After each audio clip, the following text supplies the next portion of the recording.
এখন সবার কাছে স্মার্টফোন রয়েছে এবং সোশ্যাল মিডিয়া নিয়ে কেউ যদি কাজ করে বা কোনো ছবি পোস্ট করে, তার অনেক খারাপ মন্তব্যও আসে। ওই নাচানাচি করছে, ওই গান করছে, ওই তো সারাক্ষণ ফেসবুকে ছবি পোস্ট করে। কিন্তু আপনি ভাবুন তো, এর কত ভালো দিকগুলো রয়েছে। তাহলে আমাদের উচিত কি? আমাদের দৃষ্টিভঙ্গিটা পাল্টানো এবং আমরা কি দেখছি সেটার উপর নজর দেওয়া।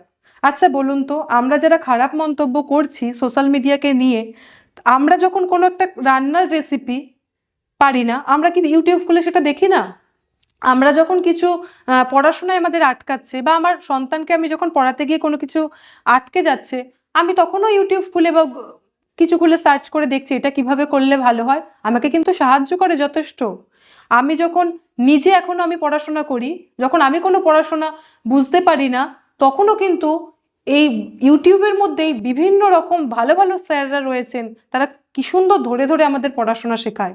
একটা চ্যাপ্টার না বুঝে গেলে তাদের কাছে আমি যাই, তারা কিন্তু একটা গ্রামার বলুন, সায়েন্সের একটা চ্যাপ্টার বলুন, ইতিহাসের একটা চ্যাপ্টার বলুন, তারা যথেষ্ট সুন্দর করে বোঝায়। এবং আমি নিজস্ব দিক দিয়ে বলতে পারি, আমি যথেষ্ট উপকার পেয়েছি এই স্যারদের ক্লাস করে। তো আমরা যখন এই উপকারগুলো পাচ্ছি, তখন অপকারটা নিয়ে এতটা হাইলাইট করব না যে যারা সোশ্যাল মিডিয়া এখন কাজ করছে তাদের যেন মনটা ভেঙে যায়। তো আমাদের উচিত সবারই আমাদের দৃষ্টিভঙ্গিটা পাল্টানো, এবং যারা কাজ করতে এসছে সোশ্যাল মিডিয়ায় নতুন, তাদেরকে এই খারাপ মন্তব্যগুলো না করে ভালো মন্তব্য করলে তারা এগিয়ে যাবে। এবং আমাদের নিজেদের দৃষ্টিভঙ্গিটা পাল্টে যে এর ভালো ভালো দিকগুলো আছে সেগুলোকে আমাদের নিতে হবে। আমাদেরও কত শেখার আছে এখান থেকে, আমাদের শিখতে হবে।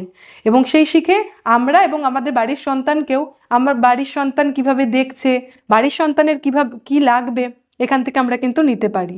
তো আমাদের কাজ হলো আমাদের দৃষ্টিভঙ্গিটা চেঞ্জ করে আমাদের সোশ্যাল মিডিয়া থেকে কিছু শেখা।